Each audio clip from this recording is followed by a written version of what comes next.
Now, we're just 2.5 weeks until the start of the Premier League season.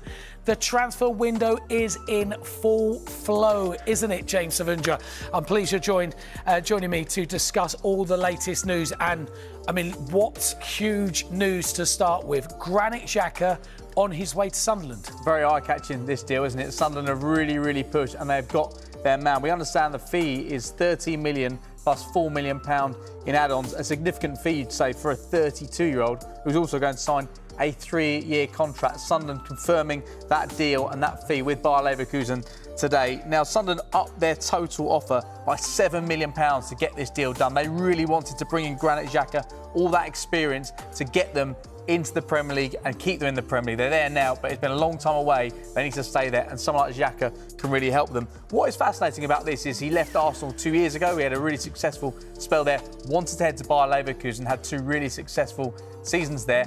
Erik ten Hag, now the manager at Bayer Leverkusen. A really interesting quote from him during pre-season, because he said that we've already lost 3 very important players. We know some of those in the Premier League already. We won't let any more go. So we wait to see how happy Erik ten Hag feels about this, losing a key player just on the eve of the new season. But for Sunderland, this is a great bit of business, albeit an expensive deal they've done.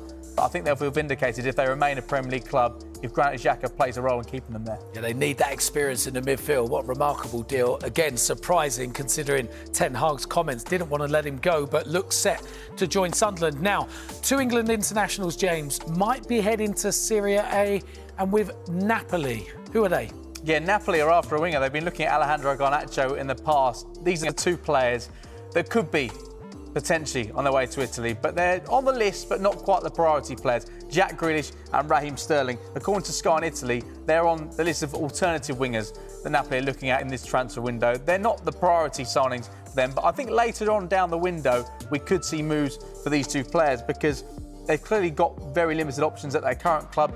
Raheem Sterling, before he joined Arsenal on loan, wasn't training with the Chelsea first team. Jack Grealish didn't even travel with the Manchester City squad for the Club World Cup, £100 million signing a few years back. Both players face very uncertain futures at their clubs, but both players still got significant contracts and 2 years left on those deals as well. We understand that Fulham are keeping an eye on the situation around Raheem Sterling, but they're pressing ahead with deals for Reece Nelson and Kiernan Dewsbury-Hall. But I think because of the contracts in mind and the fees and the wages involved, I do think that if any deals materialise, it would be later on down the window, because you'd think there'd have to be a significant compromise from these 2 players when it comes to wages and the clubs in the form of Chelsea and Manchester City in terms of any sort of fee. Sometimes we forget there's so long left still in the window as well. Right, so one player may well depart Manchester City in this window, but Manchester City set to sign a player that they used to have previously. James Trafford. There's been a lot of interest in him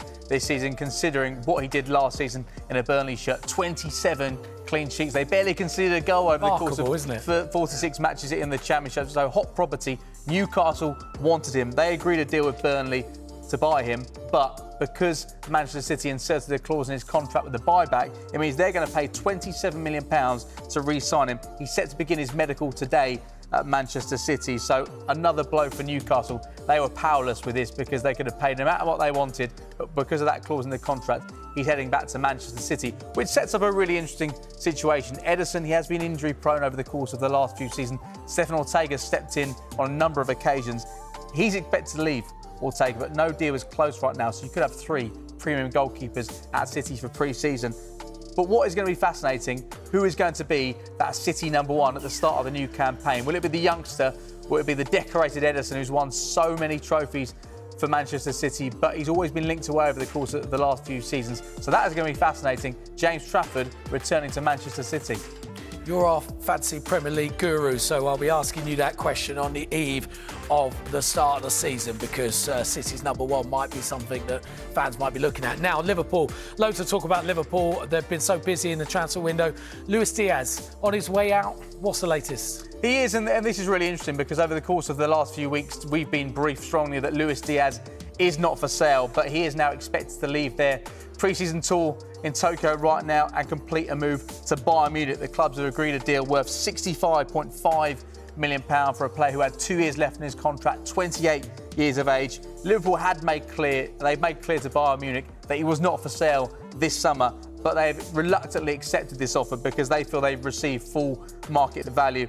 It's a deal that Luis Diaz and his representatives had pushed for. He spoke to the media openly a month ago and said that his agents are speaking to other clubs. Well, Bayern Munich, where he's going to be heading, so from the English champions to the German champions, it's a deal he wanted.